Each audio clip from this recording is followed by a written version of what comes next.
Hello and welcome friends. आज हम यहाँ पर बात करने वाले हैं आप सभी के one of most popular serial Anupama की कहानी के बारे में, जिसके करंट ट्रैक में अब तक आप सभी ने देखा कि आप सभी की अनुपमा लाइफ में आगे बढ़ना तो चाहती है, लेकिन उसके घर के लोग, उसके बच्चे तो कभी एक्स पति तो कभी यहाँ पर बाबा पूजी या फिर यहाँ पर नई नवेली बनी उसकी सास मालती देवी उसके पैरों की बेड़ियां बन जाते हैं। और इसी वजह से अमेरिका जाने वाली आप सभी की ये अनुपमा पीछे ही रह जाती हैं। और अब यहाँ पर अनुपमा के सपनों को उड़ान नहीं मिल पा रही है, लेकिन दूसरी तरफ मेकर्स अनुपमा के अमेरिका वाले प्रोमो को हर बार दिखाते हैं, सपना देखती है अनुपमा, उसके बाद कुछ और ही ट्रैक चलाने लगते हैं। जैसे कि अब अनुपमा के सपने अमेरिका वाले तो दिखाए गए, लेकिन दूसरी तरफ वनराज शाह रिहैब सेंटर से आ गया। उसके बाद शाह हाउस का ड्रामा दिखाया जा रहा है कि कैसे यहाँ पे वनराज आके घर के सारे बिल और ये सारी चीजें देख रहा है,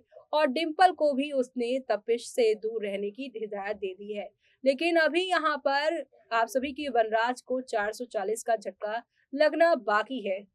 क्योंकि आप सभी देखने वाले हैं आप सभी की ये जो काव्या है ना, उनका अतीत यहाँ पर सामने आने वाला है। ये बात तो पूरा शाह परिवार, सारी ऑडियंस जानती है कि काव्या वनराज के नहीं बल्कि अपने एक्स हस्बैंड यानी अनिरुद्ध गांधी के बच्चे की मां बनने वाली है। और इसीलिए यहाँ पर वो पहले शुरू शुरू में काफी घबराई थी, लेकिन जैसे तैसे अनुपमा के कहने पर पूरे परिवार ने इस बच्चे को एक्सेप्ट किया। लेकिन अब इसी बच्चे का जो असली पिता है यानी अनिरुद्ध, वो एंट्री लेने वाला है शाह हाउस में, जहाँ एक लंबे टाइम के बाद अनिरुद्ध की एंट्री होने वाली है। और अनिरुद्ध के बारे में यहाँ पर ऐसा अभी तक बताया गया है कि अनिरुद्ध को नहीं पता है कि उसके बच्चे की माँ यहाँ पर काव्या बनने वाली है। लेकिन अब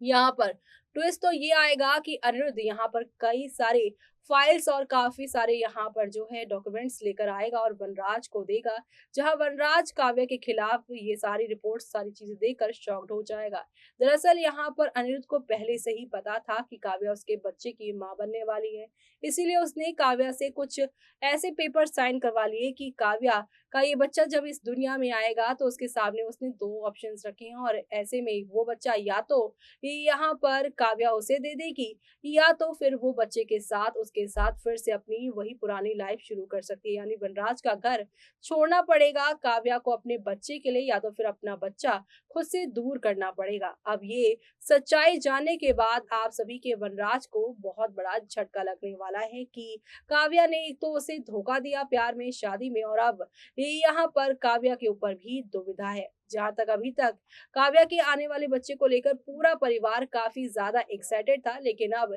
इस बच्चे को लेकर जिस तरीके से अनिरुद्ध ने चालें चली हैं, वो पूरे परिवार के लिए एक नया सदमा लेकर आने वाला है। तो आप सभी शो के आगे आने वाले उन तमाम इंटरेस्टिंग एपिसोड्स को देखना बिल्कुल भी मिस मत करेगा, क्योंकि एक तरफ काव्या के पास ये दुविधा है तो वहीं दूसरी तरफ वनराज शाह अब यहाँ पर ये सच्चाई जानने के बाद क्या खुद काव्या को अपनी जिंदगी से निकाल फेंकेंगे या फिर काव्या को एक बड़ी पनिशमेंट देते वो नजर आएंगे। क्योंकि यहाँ पर वनराज शाह का तो आपको पता ही है कि आज ए कहेंगे कल बी कहेंगे, यानी कि उनकी पर्सनालिटी बहुत ज्यादा यहाँ पर बिल्कुल ही अलग अलग दिखाई जाती है। तो कब वो हाँ कहेंगे कब ना, तो ऐसे में काव्या पूरी तरह से फंसी हुई इस पूरे मामले में नजर आ रही है। इसी के साथ मुझे यानी कि जूही को दीजिए इजाजत। Bye bye, take care.